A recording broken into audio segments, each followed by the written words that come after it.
جہاں بدعت ہوگی وہاں سنت نہیں ہو سکتی، اور جہاں سنت ہوگی وہاں بدعت نہیں ہو سکتی۔ جیسے کہ میں نے گزشتہ کہا تھا کہ دو موقع ایسے ہیں جہاں پر بدعات کی بھرمار ہوتی ہے، رسومات کی بھرمار ہوتی ہے، نئے نئے چیزیں وجود کے اندر آ جاتے ہیں۔ اس میں سے ایک موقع نکاح کا بھی ہے، جہاں پر اتنے رسم و رواج آ گئے، اتنے رسم و رواج آ گئے کہ نکاح کی حیثیت ہی ختم ہو گئی۔ اور پھر ہم لوگوں پر ظلم ہے، کیا معلوم ہے، نکاح کو تو بالکل پورا فیشن بنا دیتے، اور صرف نکاح پڑھانے والے جو علماء کرام ہوتے ہیں انہی کو معلوم ہے کہ بھئی یہ عبادت بھی ہے۔ اب یہاں پر سنتوں کے جنازے نکل رہے ہیں، بے شرمی ہو رہی ہے، فحاشی ہو رہی ہے، اجنبی مرد عورت کا اختلاط ہو رہا ہے، ہنسی مذاق وغیرہ چل رہی ہے، اور دعا کیا کر رہے ہیں، اے اللہ اس نکاح کی برکت کو، اس مجلس کو قبول فرما۔ اب اللہ کیا کر کے قبول فرمانے کا؟ اب کیا دعا کریں؟ جہاں سنتوں کی پوری جو ہے وہ دھجیاں اڑائی جا رہی ہیں، وہاں پر ہم دعا کیا کر رہے ہیں، اے اللہ ان کی زندگی کے اندر دینداری قائم فرما رہی۔ ابتدا جہاں سے ہو رہی ہے وہ بے دینی سے ہو رہی ہے، اب ان کی نسل میں دینداری کہاں سے آئے گی؟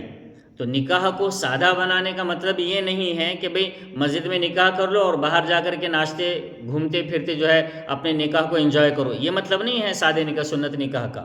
سنت نکاح کا مطلب یہ ہے کہ عین سنت کے موافق نکاح بھی ہو، اور ولیمہ بھی عین سنت کے حساب سے ہو، جہاں پر کسی قسم کی بے شرمی اور بے حیائی نہ ہو، یہ سنتی نکاح ہے۔ ہم لوگ کیا کر رہے ہیں، مسجد میں نکاح تو کر لیتے ہیں، لیکن اسٹیج پر جا کر کے دلہن بھی کھڑی ہے، دلہا بھی کھڑا ہے، اجنبی بھی دیکھ رہے ہیں، اپنی بھی دیکھ رہے ہیں، اور الگ الگ چیزیں ہو رہی ہیں، اور پھر اگر جب بات ایسی ہوتی ہے تو برا بھی لگتا ہے کہ بھئی مولانا بار بار ایسی باتیں کیوں کرتے ہیں، بھئی ایک برچ ہونس ہوتیا۔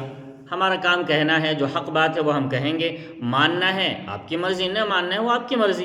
ہم تو اپنے جو ہے، ہمیں جو حکم ملا ہے کہ بھئی جو اللہ کے نبی صلی اللہ علیہ وسلم سے بات تم تک پہنچی وہ پہنچاؤ، ہم آپ کو پہنچا رہے ہیں۔ اگر آپ لوگ مان رہے ہیں آپ کا فائدہ ہے، نہیں مان رہے ہیں آپ کا نقصان ہے۔ لیکن نکاح کو اگر ہم آسان بنائیں گے، صحیح بنائیں گے، تبھی اس نکاح کے اندر برکتیں ہوں گی۔ اللہ کے نبی صلی اللہ علیہ وسلم کی ارشاد کا خلاصہ ہے، سب سے بابرکت نکاح وہ ہے جو سب سے سادہ نکاح ہو۔ برکت والا نکاح کون سا ہے؟ جو سادہ ہو، جہاں پر جو ہے وہ زیادہ رنگینیاں نہ ہوں، زیادہ شوبازیاں نہ ہوں، زیادہ جو ہے وہ بے شرمی نہ ہو، بے احتیاطی نہ ہو، یہ سادہ نکاح ہے۔ اب ہم لوگ سادہ نکاح کس کو بولے؟ چند لوگ آ کر کے مل گئے، مسجد میں بیٹھ گئے، نکاح پڑھایا، اور باہر جا کر کے وہ کر رہے ہیں جو نکاح کے مجلس کے سراسر خلاف ہے، بے شرمیاں ہو رہی ہیں۔ اب نیا ایک دور چل پڑا ہے، اچھے اچھے لوگ پہلی صف میں بیان سننے کے لیے سب سے آگے آگے رہنے والے لوگ بھی جو ہے اس چیز کا شکار بنے ہوئے ہیں۔ فوٹوگرافی چاہیے تو چاہیے، دلہا اور دلہن دونوں اسٹیج پر کھڑے ہوں گے بے شرم بن کر کے، اور وہ لڑکی بھی جو ہے اپنا پورا جو ہے پردہ وغیرہ نکالے گی، اپنا پورا چہرہ دکھائے گی، تمام کے تمام اجنبی لوگ دیکھ رہے ہیں، اور یہ جو ہے نکاح کی مجلس کے اندر جو ہے یہ ناٹک شروع ہے، نئی نئی چیزیں شروع ہو رہی ہیں۔ یاد رکھیں، اللہ کے نبی صلی اللہ علیہ وسلم کی سنت کو معلوم ہونے کے باوجود سنت کا مذاق اڑانا یہ بہت بڑا گناہ ہے۔